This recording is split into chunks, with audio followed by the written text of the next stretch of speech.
আমার আবৃত্তি আপনাদের ভালো লেগে থাকলে এই ছোট্ট চ্যানেলটিকে সাবস্ক্রাইব করে পাশে থাকবেন। আজকে শুরু করছি বিশ্বকবি রবীন্দ্রনাথ ঠাকুরের কবিতা অন্য মা। আমার মা না হয়ে তুমি আর কারো মা হলে ভাবছো তোমায় চিনতেম না, যেতেম না ওই কোলে, মজা আরো হতো ভারী, দুই জায়গায় থাকতো বাড়ি। আমি থাকতে এই গাঁয়েতে, তুমি বাড়ির গাঁয়ে। এইখানেতে দিনের বেলা যা কিছু সব হতো খেলা। দিন ফুরলেই তোমার কাছে পেরিয়ে যেতাম নয়, হঠাৎ এসে পিছন দিকে আমি বলতে, বলো দেখি কে? তুমি ভাবতে চেনার মতো, চিনিনে তো তবু। তখন কোলে ঝাঁপিয়ে পড়ে আমি বলতে গলা ধরে, আমায় তোমার চিনতে হবে, আমি তোমার অপু।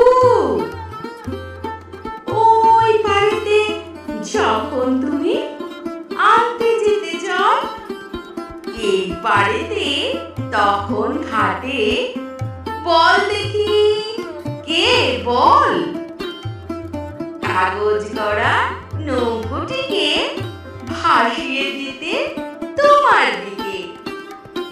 যদি গিয়ে পৌঁছতো সে, বুঝতে কি সে কার? সাঁতার আমি শিখিনি যে, নইলে আমি যেতেম নিজে। আমার পাড়ের থেকে আমি যেতেম তোমার পাড়। মায়ের পাড়ে অপুর পাড়ে থাকতো তফাৎ, কেউ তো কারে ধরতে গিয়ে পেত না গো, রইতো না একসাথে। দিনের বেলায় ঘুরে ঘুরে দেখা দেখি দূরে দূরে, সন্ধে বেলায় মিলে যেত অপুতে আর মাতে। কিন্তু হঠাৎ কোনো দিনে যদি বিপিন মাঝি পার করতে তোমার পারে, নাই হতো মারা যে। ঘরে তোমার প্রদীপ জেলে ছাদের পরে মাদুর মেলে বসতে তুমি, পায়ের কাছে বসতো ক্ষান্ত বুড়ি, উঠতো তারা সাত ভাইতে, ডাকতো শিয়াল ধানের খেতে।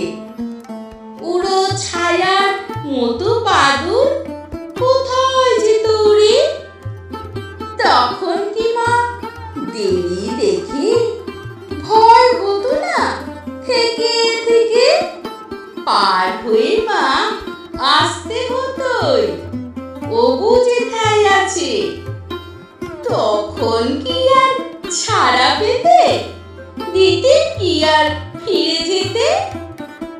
ধরা পড়তে মায়ের পার অপুর পাড়ের কাছে, ধরা পড়তো মায়ের পার অপুর পাড়ের কাছে, ধরা পড়তো মায়ের পার অপুর পাড়ের কাছে।